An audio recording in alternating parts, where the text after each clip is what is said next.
ওই আমাদের মহল্লা একটু পানি হলে বাড়িঘর সম্পূর্ণ ডুবে জায়গা, আর রাত্রে যে ময়লার গাড়ি মোট টাকা দিতে হবে দেখা পলায় ময়লা ফেলায়, আর দোকানের আশেপাশে দোকানে পলিথিন দিয়ে বইরা জাম হয়ে জায়গা। সেই কারণে আমাদের আজকে এই দুর্গতি, ময়লা পানি অসুখ বিসুখ সৃষ্টি হয় আর কি। অনেক অসুখ বিসুখ সৃষ্টি হয় যে দোকান লাগায় পলিথিনে জাম হয়ে জায়গা, আর রাত্রে যে গাড়িওয়ালার পর টাকা দিতে হবে পলায় ময়লা ফেলায় রাত্রে। সেই জন্য এই অবস্থা।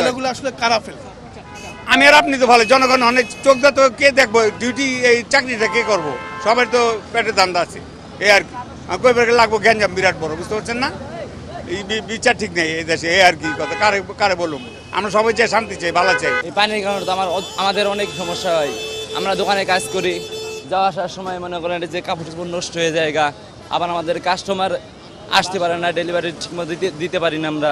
পোলাপান যে স্কুলে যাওয়া আসা করবে, এই পানির ভিতরে যাওয়া আসা করা সম্ভব না। ময়লা পানি ভরা, এই জন্য দিয়ে ঘুরে আসি, তারপরে তো আবার রাস্তা ক্লিয়ার পাই না, এই জন্য আবার ময়লা পানিতে ক্লিয়ার মানে ক্রস করে আসছি। সিটি কর্পোরেশনের তো ম্যাজিস্ট্রেট আছে, আমি অপরাধ করলে আমার নাম মামলা হইব, অসুবিধা কি? একবার মামলা করলে সব ঠিক হয়ে যাব, তাহলে আমি আর ফেলাবো না। এই ময়লাগুলো ফেলানো বন্ধ করতে হবে, এটাও ঠিক। ময়লাগুলো আমাদের মতো কেউ না কেউ ফেলায়, তার কারণে এখানে সমস্যাগুলো হইতেছে। আর সমস্যাগুলো সাফার করতেছে একমাত্র আমরা, এই পাশের দোকানদারগুলো আছে সবাই আমরা একদম বসা, সকাল থেকে দেখেন আমাদের একটা কাস্টমার নাই। হ্যাঁ, এখান থেকে দেখেন একটা লোকের কোনো একটা মানুষের আনাগোনা নেই, আমরা একদম বসা।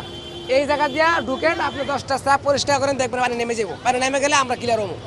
এটা আমাদের খুব দরকার।